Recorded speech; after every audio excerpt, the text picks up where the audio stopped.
Hello दोस्तों, एक आदेश पारित किया गया है कार्यालय कलेक्टर एवं जिला दंडाधिकारी जिला सिंगरौली मध्य प्रदेश के द्वारा। यह आदेश कोविड-19 में मास्क पहनने, आवश्यक दूरी बनाने या कुछ सामान्य शर्तों को पूरा करने की बात कही गई है। अब दोस्तों यहाँ पे आदेश में क्या लिखा है हम इसके बारे में बात करेंगे, देन फाइनल हम इसे कंक्लूड करना चाहेंगे और वो एक्सपीरियंस बताना चाहेंगे जो आप भी महसूस कर रहे होंगे।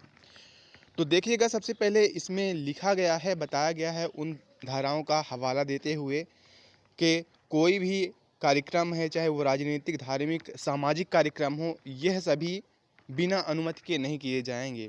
सबसे पहली बात ये कि कोविड-19 की जो वैक्सीन बनी है वो ऑलरेडी 60% ही वो एज्यूम कर रहे हैं कि कारगर साबित हो सकती है, जो मैन्युफैक्चरर्स हैं वो भी।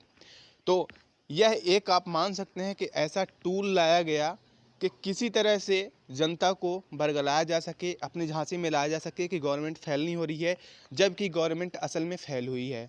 दूसरी बात ये कि आज आप वेस्ट बंगाल देख लीजिए, असम का क्षेत्र देख लीजिए, या खासकर आप बंगाल ही देखिए, जहाँ पे इलेक्शन हो रहे हैं वहाँ पे कोई भी पाबंदी नहीं है। जब मध्य प्रदेश में भी इलेक्शंस मतलब सिंधिया सरकार गिरा दिए थे उस टाइम पे भी, और उसके बाद भी जो बिहार इलेक्शन हुआ, कितना उसमें राजनीतिक हस्तक्षेप हुआ, रैलियां हुई, उसके अतिरिक्त सामाजिक सांस्कृतिक भी कार्यक्रम हुए।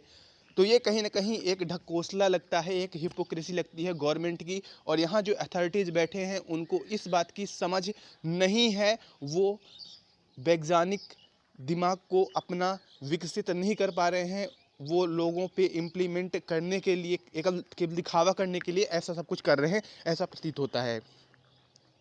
अब सेकंड बात दोस्तों यहाँ पे ये है कि निकलने से पहले मास्क पहनना अनिवार्य होगा।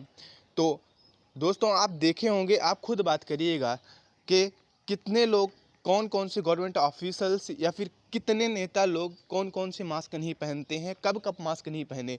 अब तो कोविड-19 का ट्रांसमिशन हर एक क्षेत्र में हो ही गया है, जांच उतनी बड़े क्षेत्र में नहीं हो पा रही है, फिर ऐसे टाइम पे ये कानून लाना कि मास्क पहनना अनिवार्य होगा, जबकि अभी तक कोविड-19 को नियंत्रण करने के लिए कुछ महीने से बिल्कुल भी लापरवाही बरती गई है। तो ये अपनी गलती अब लोगों के ऊपर थोपने जा रहे हैं। और बकाया आगे इन्होंने बताया है कि कोविड-19 प्रोटोकॉल का अनुपालन कराना किसकी जिम्मेदारी रहेगी, कौन कराएगा, दुकानों पे 2-2 गज की दूरी रहे, घेरा बना रहे, ऐसा नहीं करने पे अर्थदंड किया जाएगा। अब आगे यही सामान्य बातें गाड़ी संचालकों के लिए है, जो परिवहन संचालक हैं। परिवहन संचालक वो कोरोना टाइम पे भले ही लॉस उठाए हों, लेकिन उसके बाद से जो अंधाधुंध लूट कमाई किए हैं वो आप सभी को ही पता होगा। तो अब फाइनल कमेंट्स के साथ मैं अपनी बात ख़त्म करना चाहूँगा कि सबसे पहले बात तो ये है कि सिंगरौली क्षेत्र में ट्राइबल्स पॉपुलेशन काफ़ी ज़्यादा है। आप देखेंगे, चाहे परिवहन हो, चाहे दुकान में आना हो, कोई भी ऐसे क्षेत्र हों, हैं ऐसे। इधर कुछ लोग बहुत अमीर हैं, बहुत रिच हैं, जो कि कोविड-19 इन्फ्लेशन को बीट करने में सक्षम है, चाहे वो पेट्रोल की कीमत हो, चाहे महंगाई, गैस सिलेंडर कुछ भी हो, वो मैनेज कर सकते हैं, क्योंकि वो नंबर 2 से कमाई करते हैं और इधर के लोग इसमें माहिर हैं। उनको इससे फ़र्क नहीं पड़ता कि क्या नियम आ रहे हैं, क्या रूल्स आ रहे हैं। दूसरी बात, ऐसे भी लोग हैं जो कि कैसे भी लोग हो सकते हैं, वो गरीब है तबके से, उनके पास उतना साधन नहीं है, फिर भी गवर्नमेंट उनको ध्यान नहीं दे रही है और वो इस महंगाई में पिसते जा रहे हैं। अगर आप कभी, आपको मौका मिले तो सिंगरौली क्षेत्र के आसपास जो ग्रामीण इलाके हैं पूरा ज़िले के, आप घूमिएगा, विज़िट करिएगा और लोगों की हालत आप देखेंगे। यहाँ का जो बाज़ार है, मार्केट है, अगर आप वहाँ निकल के ही जाएंगे तो लोग 5 रुपए 10 रुपए से ज़्यादा चीज़ें खरीदने में सक्षम नहीं दिखते।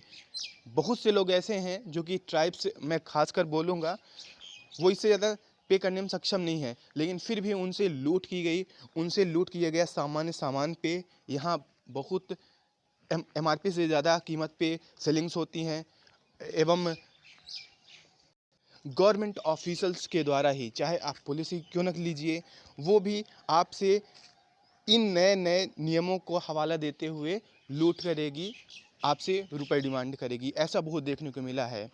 तो जो असल में गलती करते हैं, चाहे वो बड़े दुकानदार रहें, कोई दुकानदार रहे, एमआरपी से ज़्यादा रेट में बेचे, ऐसे मामलों में यहाँ की गवर्नमेंट कुछ भी नहीं करती है, उनके खिलाफ कोई भी एक्शन नहीं लेती है, बल्कि लोगों को प्रताड़ित करने का एक नया बहाना ढूंढती है।